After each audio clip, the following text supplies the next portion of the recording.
ಇನ್ನು ಜಾತಿ ಗಣತಿ ಸರ್ವೆಗೆ ಹಿನ್ನಡೆಯಾಯ್ತಾ ಎಂಬ ಪ್ರಶ್ನೆ ಸದ್ಯಕ್ಕೆ ಮೂಡ್ತಾ ಇದೆ. ಇನ್ನು ಸಿದ್ಧತೆ ಇಲ್ಲದೆ ಈ ಜಾತಿ ಗಣತಿಯನ್ನ ಆರಂಭ ಮಾಡಿದ್ರಾ ಎಂಬ ಪ್ರಶ್ನೆ ಕೂಡ ಮೂಡ್ತಾ ಇದೆ. ಯಾಕೆಂದ್ರೆ ಫಸ್ಟ್ ಡೇ ಜಾತಿ ಗಣತಿ ಸಮೀಕ್ಷೆಗೆ ನೀರಸ ಪ್ರಾರಂಭವನ್ನ ಮಾಡಲಾಗಿದೆ. ಈ ಸಿದ್ಧತೆ ಇಲ್ಲದೆ ಆರಂಭದಲ್ಲೇ ಜಾತಿ ಗಣತಿ ಮಾಡುವಂತಹ ಸಂದರ್ಭದಲ್ಲಿ ಎಡಬಿಟ್ರಾ ಅನ್ನೋ ಪ್ರಶ್ನೆ ಸದ್ಯಕ್ಕೆ ಮೂಡ್ತಾ ಇದೆ. ಫಸ್ಟ್ ಡೇ ಜಾತಿ ಗಣತಿ ಸಮೀಕ್ಷೆಗೆ ನೀರಸ ಪ್ರಾರಂಭವನ್ನ ನೀಡಲಾಗಿದೆ. ಇನ್ನು 20 ಲಕ್ಷ ಟಾರ್ಗೆಟ್ನಲ್ಲಿ 10,000 ಜನರ ಸಮೀಕ್ಷೆ ಮಾಡಲಾಗಿದೆ. ಒಂದು ದಿನಕ್ಕೆ 20 ಲಕ್ಷ ಟಾರ್ಗೆಟ್ ಅನ್ನ ನೀಡಲಾಗಿತ್ತು. ಆದರೆ ಕೇವಲ 10,000 ಜನರ ಸಮೀಕ್ಷೆ ಮಾತ್ರ ಮಾಡಲಾಗಿದೆ. ಸರ್ವೆ ಆರಂಭದಲ್ಲೇ ಈಗ ಸದ್ಯಕ್ಕೆ ಸಾಲು ಸಮಸ್ಯೆ ಎದುರಾಗಿದೆ. ಕೈ ಕೊಟ್ಟ ಇಂಟರ್ನೆಟ್ ವಿತರಣೆಯಾಗದ ಕಿಟ್, ಹಾಗಾಗಿ ಸಾಲು ಸವಾಲುಗಳನ್ನು ಎದುರಿಸುವ ಪರಿಸ್ಥಿತಿ ಸದ್ಯಕ್ಕೆ ನಿರ್ಮಾಣ ಆಗಿದೆ. ಗಣತಿದಾರರಿಗೆ ಆ್ಯಪ್ ಬಗ್ಗೆ ಸರಿಯಾದ ಮಾಹಿತಿ ಇಲ್ಲ. ಇನ್ನು ತುಮಕೂರು, ಮೈಸೂರಲ್ಲಿ ಒಂದು ಕುಟುಂಬದ ಸಮೀಕ್ಷೆ ಮಾತ್ರ ಮಾಡಲಾಗಿದೆ. ಮತ್ತೊಂದೆಡೆ ದಸರಾ ಆಚರಣೆಯಲ್ಲಿ ಜನ ಕೂಡ ಭಾಗಿಯಾಗಿದ್ರು. ಹಾಗಾಗಿ ಸರ್ವೆಗೆ ಸ್ವಲ್ಪ ಹಿನ್ನಡೆ ಕೂಡ ಆಯಿತು. ಹಲವು ಸಮಸ್ಯೆಗಳ ನಡುವೆ 7 ಕೋಟಿ ಜನರ ಸಮೀಕ್ಷೆ ಮಾಡಲಾಗಿದೆ. ಇನ್ನು ಸಿದ್ಧತೆ ಇಲ್ಲದೆ ಆರಂಭದಲ್ಲೇ ಜಾತಿ ಗಣತಿಗೆ ಈ ರೀತಿಯಾಗಿ ಹಿನ್ನಡೆಯಾಯ್ತಾ ಎಂಬ ಪ್ರಶ್ನೆ ಸದ್ಯಕ್ಕೆ ಮೂಡ್ತಾ ಇರುವಂಥದ್ದು. 20 ಲಕ್ಷ ಟಾರ್ಗೆಟ್ ಅನ್ನ ನೀಡಲಾಗಿತ್ತು. ಯಾಕಂತಂದ್ರೆ ಈಗ ದಸರಾ ರಜಾ ಇರೋದ್ರಿಂದ ಟೀಚರ್ಸ್ಗೂ ಕೂಡ ಅನುಕೂಲ ಆಗುತ್ತೆ. ಹಾಗಾಗಿ ಬೇಗ ಈ ಸರ್ವೆಯನ್ನ ಮುಗಿಸ್ಬಿಡೋಣ ಅಂತ ಸರ್ಕಾರ ಪ್ಲಾನ್ ಮಾಡ್ಕೊಂಡಿತ್ತು. ಹಾಗಾಗಿ ಅವರಿಗೆ ದಿನವೂ ಕೂಡ ಒಂದೊಂದು ಟಾರ್ಗೆಟ್ ಅನ್ನ ನೀಡಲಾಗಿತ್ತು. 20 ಲಕ್ಷ ನೀವು ಟಾರ್ಗೆಟ್ ರೀಚ್ ಮಾಡಬೇಕು, 20 ಲಕ್ಷ ಜನರ ಸರ್ವೆಯನ್ನ ಮಾಡಬೇಕು ಅಂತ ಸರ್ಕಾರ ಸದ್ಯಕ್ಕೆ ಟೀಚರ್ಸ್ಗೆ ಗೈಡ್ಲೈನ್ ಕೂಡ ಕೊಟ್ಟಿತ್ತು. ಹಾಗಾಗಿ ಆ ಗೈಡ್ಲೈನ್ನ ಫಾಲೋ ಮಾಡುವಂತಹ ತರಾತುರಿಯಲ್ಲಿ ಈಗ ಕೇವಲ ನೀವು ಗಮನಿಸ್ಬೋದು 10,000 ಅಷ್ಟೇ ಅವರು ಈಗ ಸದ್ಯಕ್ಕೆ ಟಾರ್ಗೆಟನ್ನು ರೀಚ್ ಮಾಡಿರುವಂಥದ್ದು. ನೋಡೋಣ ಮುಂದಿನ ದಿನಗಳಲ್ಲಿ ಯಾವ ರೀತಿ ಟಾರ್ಗೆಟನ್ನು ರೀಚ್ ಮಾಡ್ತಾರೆ ಅಂತ. ಈ ಕುರಿತು ಹೆಚ್ಚಿನ ಮಾಹಿತಿ ನೀಡ್ತಾರೆ ನಮ್ಮ ಪ್ರತಿನಿಧಿ ಅಭಿಷೇಕ್. ಸದ್ಯಕ್ಕೆ ಈ ಜಾತಿ ಗಣತಿ ವಿಚಾರ ಸಾಕಷ್ಟು ಚರ್ಚೆಯಾಗ್ತಾ ಇದೆ. ಪರ ವಿರೋಧದ ನಡುವೆಯೂ ಕೂಡ ಈಗ ಸರ್ಕಾರ ಜಾತಿ ಗಣತಿ ಮಾಡಲೇಬೇಕು ಅಂತ ನಿರ್ಧಾರವನ್ನ ಮಾಡಿ ಜಾತಿ ಗಣತಿ ಪ್ರಾರಂಭ ಕೂಡ ಮಾಡಿದೆ. ಆದರೆ ಮೊದಲ ದಿನವೇ ನೀರಸ ಪ್ರತಿಕ್ರಿಯೆ ಬರ್ತಾ ಇರುವಂಥದ್ದು. ಒಂದು ಕಡೆ ದಸರಾ ಇದೆ, ಮತ್ತೊಂದು ಕಡೆ ಹಲವು ಸಮಸ್ಯೆಗಳನ್ನು ಎದುರಿಸಬೇಕಾದ ಪರಿಸ್ಥಿತಿ ನಿರ್ಮಾಣ ಆಗಿದೆ. ಏನೆಲ್ಲ ಅಪ್ಡೇಟ್ಸ್ ಇದೆ ಈ ವಿಚಾರಕ್ಕೆ ಸಂಬಂಧಪಟ್ಟಂತೆ?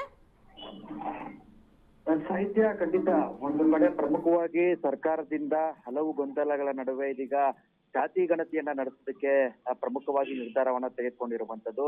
ಅದರಲ್ಲೂ ಕೂಡ ಕಳೆದ ದಿನ ಅಂದ್ರೆ ಜಾತಿ ಗಣತಿಯ ಮೊದಲ ದಿನವೇ ಸರ್ಕಾರ ಊಹಿಸಿದಂತೆ ಅಂದಾಜು ಮಾಡಿದಂತೆ ಯಾವುದೇ ರೀತಿಯ ಜಾತಿ ಗಣತಿಯಲ್ಲಿ ಒಂದು ಸುಧಾರಣಾ ಮಟ್ಟಿಗೆ ಸಮೀಕ್ಷೆ ಮಾಡೋದಕ್ಕೆ ಸಾಧ್ಯ ಆಗದೆ ಇರುವಂತದ್ದು ಎಲ್ಲೊಂದ್ ಕಡೆ ಸರ್ಕಾರಕ್ಕೆ ಒಂದಷ್ಟು ತಲೆನೋವಾಗಿ ಪರಿಣಮಿಸಿದೆ. ಅದರಲ್ಲೂ ಕೂಡ ಪ್ರಮುಖವಾಗಿ ಮೊದಲ ದಿನ ಏನು ಸರ್ಕಾರದ ವತಿಯಿಂದ 20 ಲಕ್ಷಕ್ಕೂ ಹೆಚ್ಚಿನ ಒಂದು ಸಮೀಕ್ಷೆ ಮಾಡುವಂತ ಒಂದು ಟಾರ್ಗೆಟ್ ಇಟ್ಕೊಳ್ಳಲಾಗಿತ್ತು.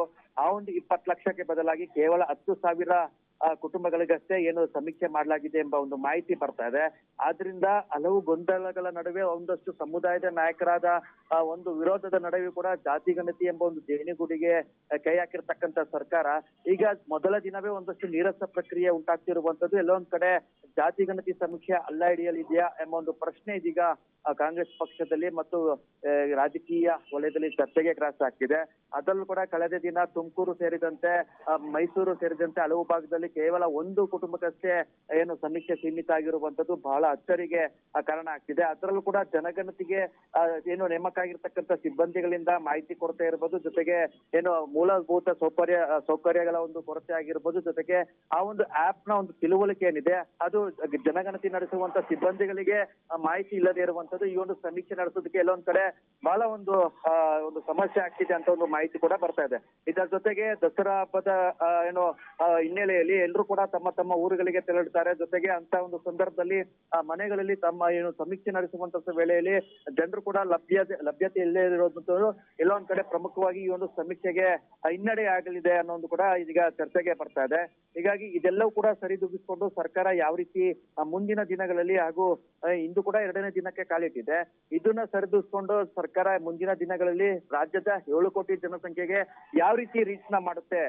ಮಾಹಿತಿಗಳ ಪ್ರಕಾರ ಅವ್ರಿಗೆ ಕೊಟ್ಟಿರ್ತಕ್ಕಂಥ ಕಿಟ್ಗಳು ಕೂಡ ಸರಿಯಾದ ರೀತಿಯಲ್ಲಿ ಸಮರ್ಪಕವಾದಂತ ರೀತಿಯಲ್ಲಿ ವಿತರಣೆ ಆಗಿಲ್ಲ. ಅದನ್ನು ಕೂಡ ಸರಿದೂಗಿಸಿಕೊಂಡು ಸಿಬ್ಬಂದಿಗಳನ್ನ ನೇಮಕಾತಿ ಮಾಡಿಕೊಂಡು ಯಾವ ರೀತಿ ಸರ್ಕಾರ 7 ಕೋಟಿ ಜನರಿಗೂ ಕೂಡ ಸಮೀಕ್ಷೆ ಮಾಡುತ್ತೆ ಅನ್ನೊಂದು ಪ್ರಶ್ನೆ ಇದೀಗ ಸದ್ಯಕ್ಕೆ ಹುಟ್ಟಾಕ್ಲಿದೆ.